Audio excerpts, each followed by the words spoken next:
Today is Septuagesima Sunday.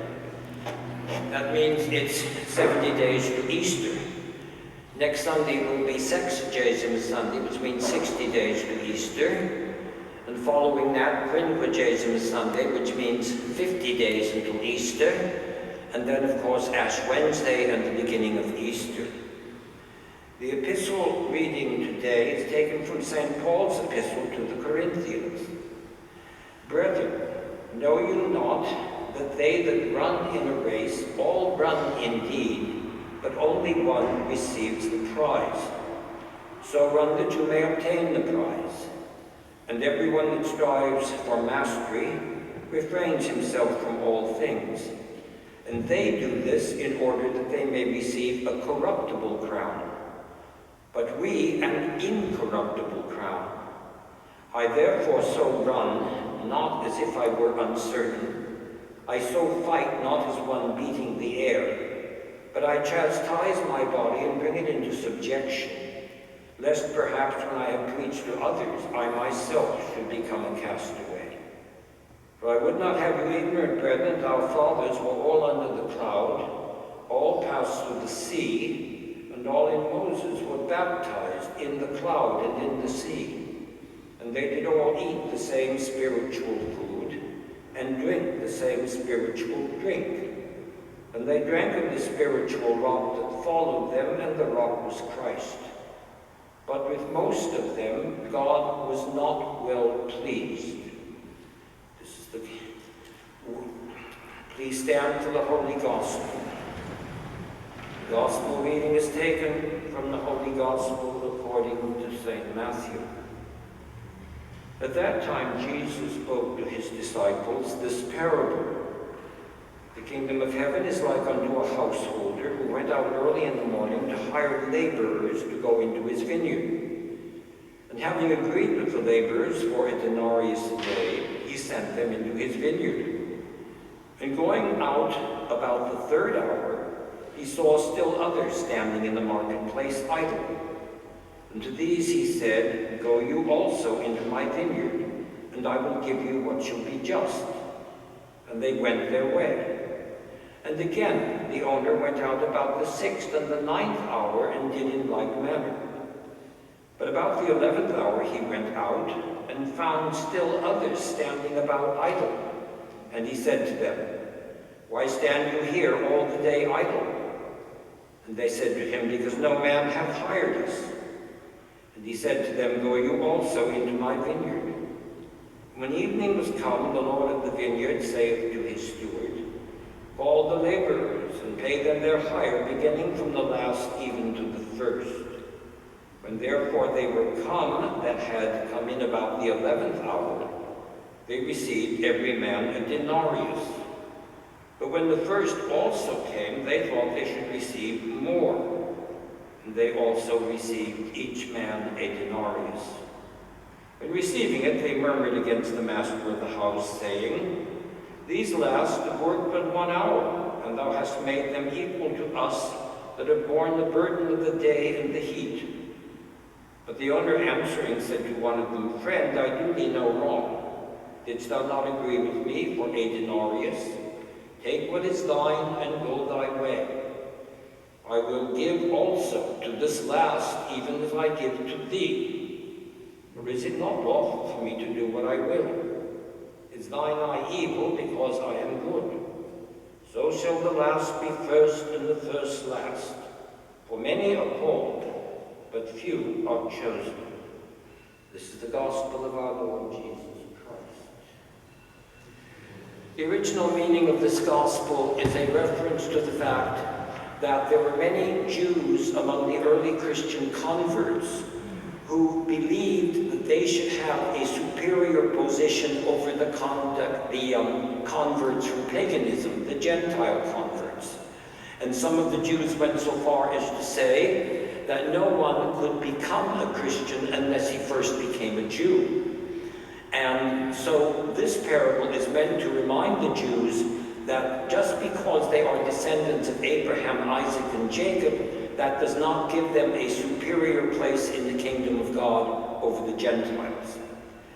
Now, last week, announcements, sorry. 5 Mass is offered for the repose of Ursula Catherine Owe. Flyers for our pilgrimage to Fatima and Lourdes are at the entrance. This year, we are asked to raise $67,000 for the annual Archdiocesan Appeal. Letters and brochures will go out in 2 weeks.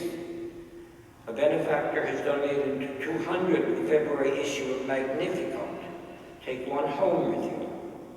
On March 4th, we will show a new film on the life of St. Ignatius of Loyola. Gabriel Project volunteers who assist young mothers who need a helping hand will be at the parish on February 19th. Our Star Outreach will serve the homeless this month on the 18th. You can help at that time and also donate a deodorant stick for the homeless by February 17th in the blue barrels by the church door. For us, the most important announcement is that starting next Sunday and thereafter, this Mass will be at 5 p.m. instead of 5:30. And this is so that we don't have a conflict with the 7:30 Mass, which follows this Mass. That means there'll be enough time in between, given the length of my sermons, I know. What I want to talk about today, last week I pointed out that the Roman Catholic Church is the one true church. I also pointed out to you that there are 2 theologies competing in the church. We can call one the traditional Catholic theology, the other we can call the new theology. I basically want to talk about these 2 theologies for the next 3 weeks. Now, throughout the successive stages of the history and development of Roman Catholic philosophy and theology, there has been an altogether remarkable and singular stream of continuity, consistency, and coherence of belief within the apostolic community. Now, of course, one reason for that internal consistency is the guide and direction of the Holy Spirit. And another reason is the fact that the whole corpus of Catholic theology and philosophy was built upon one and the same philosophical foundation. And that is called Philosophia Perennis, perennial philosophy. This perennial philosophy, this systematic, this way of understanding being and knowledge runs like an unbroken thread through the fathers of the church, the early Middle Ages, the great scholastics of the High Middle Ages, and it carries through without interruption up to the Second Vatican Council. And the most able exponent of this philosophy and theology is St. Thomas Aquinas. He lived from 1225 to 1274. And he produced in that short time over 60 major works. St. Thomas summed up the whole patristic tradition that preceded him. He summed up the magisterial statements that preceded him. And he was the norm and standard for orthodoxy during the succeeding centuries. For 700 years, St. Thomas was basically the norm and standard for Catholic orthodoxy. That is until the Second Vatican Council. And of course, at that time, you had the open emergence of the modernist revolution, and this happened during the 1960s. Now, certainly, the new theology was operating underground and had been for years. Just read Pascendi to see that. But it broke open in an extraordinary way after the Second Vatican Council. Now, Vatican II did not formally and explicitly repel or reject the Thomistic synthesis.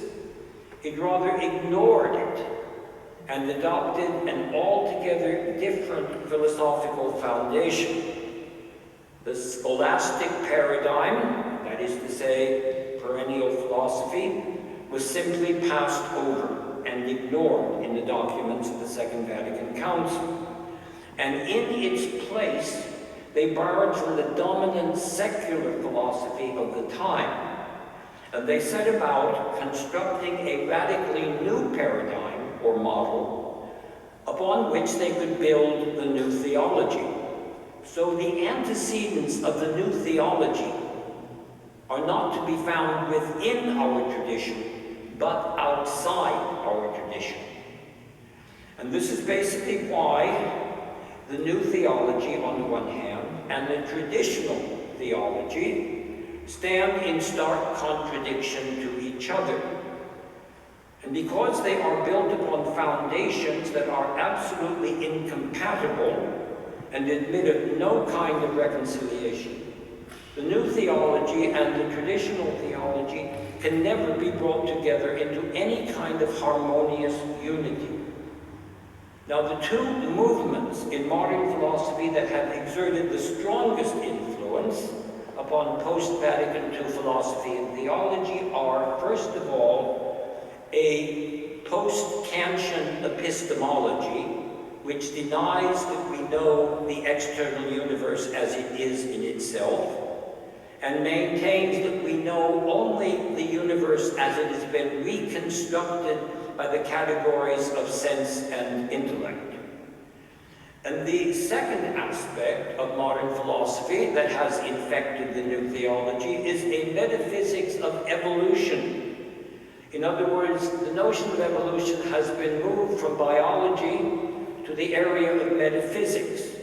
And the fruit of that is process philosophy. Being is in no way stable, it is simply always in process. Reminds one, too, of the early Buddhist philosophies. And one should not underestimate the influence of Eastern philosophy upon the new theology either. Now, by contrast, the perennial philosophy, which underlies the structure of traditional Catholic thought, is realist in epistemology. Epistemology simply means your view or your theory of knowledge. In our tradition, it is maintained that what we know is the other as other. So we are in constant contact with the external real. And in metaphysics, we do not accept that being is simply process. We maintain that there is both stability and change in being. There is both being as essence and being as esse. Esse is the present infinitive active of the verb to be, so esse basically means to be, or you can translate it as existence, if you like. What I want to do over the next 3 weeks is to examine the differences between the foundations of perennial philosophy, on the one hand, and the foundation of the new theology, on the other hand. And the purpose of this investigation is to illustrate and demonstrate their mutual incompatibility. You can't have them both. If one is true, the other is false. If one is false, the other is true. They cannot be held together unum et simul. So I want today to talk about the foundation of perennial philosophy. The foundation upon which, from a philosophical point of view, our Christian Catholic theology has been built across the centuries. First of all, there is a realist epistemology. In other words, what we know immediately and directly is the extramental, external thing as it is in itself. St. Thomas' famous phrase following Aristotle, we know the other, as it is in itself. So from the outset of our cognitive experience, we are in touch with the external world because the intellect is measured by things. The intellect doesn't create things, it is measured by things. The idea, on the other hand, the incremental reality, which is the means by which we know, the idea is known only by way of reflection. Whereas Descartes would say, cogito ergo sum, St. Thomas would say, scio aliquid esse ergo sum. I know something else to be, something other to be, therefore I am. So the idea then is an intramental sign, which exists, of course, in us, in our mind, which accurately represents the external thing. Since it is a sign that is caused by the external thing and is identical in form with the thing that it represents, we are led by the idea immediately and directly to the thing as it is in itself outside our mind. Now, since we know directly not the idea, but the external thing, and since we remain constantly in touch with the real world, we can define truth as adequatio rei et intellectus, the adequation of the thing, the external thing, and the intellect. So truth then is the adequation or conformity between the intellect judging about the external thing and the way in which the external thing exists actually and in itself. And now within this insight into the nature of knowledge and truth, we come to know at first intuitively, and then we come to know in an explicit scientific way. But first intuitively and implicitly, we come to know certain irreducible first principles. And these first principles reveal and open up the innermost structure of being, reality, existence. These first principles govern being and they govern thought. And they govern our thinking because they govern existence, reality. So we need to look at these first principles, these irreducibly first principles, which stand at the base and work as the foundation of the superstructure of our philosophy and theology. First of all, being is. A thing cannot be and not be at the same time and in the same respect. Each thing is one in itself, and the unity of each being is the ground and basis for plurality and multiplicity. It's only because each of us is a unit that together we make a multitude. Each thing is an individual, self-contained, self-identical, incommunicable, existent unit. And it has a stable or fixed essence which does not change. What a thing is does not change. It may change in many respects, but what it is, its essence remains stable and fixed. And it has its own act of existing, which places it outside of nothingness and internally directs it back to God. And no one thing is any other thing. Another principle that governs our way of thinking is that being is intelligible. Now, intelligible means open and accessible to the intellect. And of course, we know that the intellect is intrinsically designed to know being as it is in itself. When we say being is intelligible, we also mean that it is meaningful, it is ordered, it is structured, there's a design, an organization of purpose. And this order, this design, this structure is open to and accessible to the intellect. We also say that being is teleological. That means everything that exists, exists for a purpose. And it means that every agent, whenever he or she acts, or it acts, acts for the sake of some goal or purpose. Omne agens aget propter finem. Every action must be posited in a given direction towards some specific end. And this is from the very nature of efficiency or action itself. Undirected efficiency simply cannot act. If I stand up here and ask you to move and to act, but not to take any direction towards any goal, towards any end of any sort, you just stand there. Because the moment you move or act or do, you assume a direction, and that direction is towards some end. To say that being is intelligible and meaningful means also, and this is in the same vein, that whatever exists must have a sufficient reason for its existence, either in itself or in some other. Also, it is impossible to proceed back to infinity in beings that have their sufficient reason for existence in some other. Because if you go back to infinity in beings that derive their sufficient reason for existence in some other, then nothing would ever exist at all. You must come finally to some being who is its own sufficient reason for existence. And this being we call necesse esse, necessary being. And those beings that do not have within themselves their own sufficient reason for existence, we call contingent beings.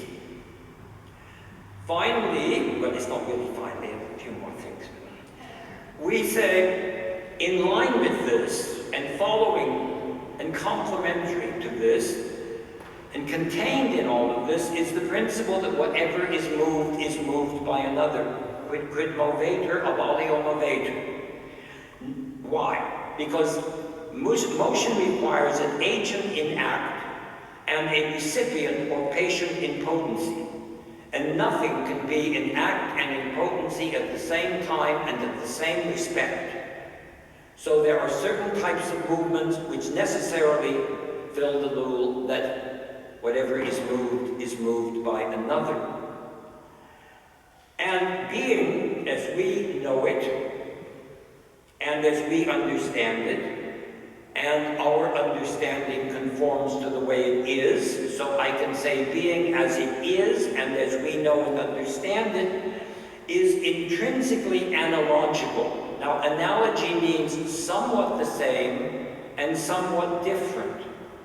And this intrinsically analogical character of being embraces the whole range of being, from infinite being to finite being. Another way of saying this is that there is some communality, as well as difference, that pertains to whatever exists.